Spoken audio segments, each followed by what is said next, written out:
आज पाइक आखड़ा और पाइक मानकर उन्नति विभिन्न राजनैतिक दल से निर्वाचन इस्ताहार में स्थान देवा अनुरोध नहीं एक सांबादिक सम्मेलन अनुष्ठित होती 1817 मसीह संगठित पाइक विद्रोह भारत वर्ष में प्रथम स्वाधीन संग्राम थिला। तेणु पाइक माने बक्सी जगबंधु जय राजगुरु कृतिवास पाठशाणी पिंडिकी बाहुबल केन्द्र और दल बेहेरा माधव चंद्र राउतराय प्रभृति महान देश भक्त मान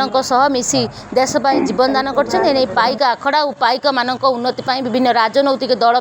से निर्वाचन इस्ताहार में स्थान देवा आज अनुरोध कर।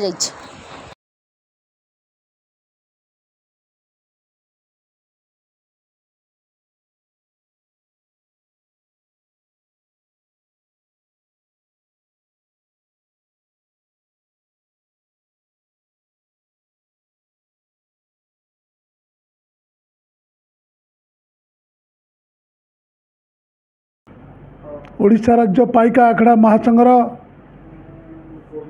मु सभापति डॉक्टर प्रकाश श्रीचंदन आज सामाजिक सम्मेलन कराଯାଉଛି। ओडिशावासी जे जो था ना कहीं आम समस्त को जना देउछु ओडिशा रे जो निर्वाचन आसुची ए निर्वाचन रे भल कैंडिडेट बाछिबा तांको आम एपरी कैंडिडेट बाछिबा जे ओडिशार विकास धारा रे संपूर्ण लड़ाई संग्राम करिवो सुंदर ओडिशा गठन करा जिवो एवं ओडिशार जो पाइक माने अतीत इतिहास को मन पकेवा पाई इंग्रेज मान को आम लड़ाई संग्राम करी एई माटी से को विताड़ित करा जाइतला एवं ओडिशा आज पर्यंत आम समस्ते सब कथा कहूचे किंतु आम ओडिशार लीडर माने एकत्रित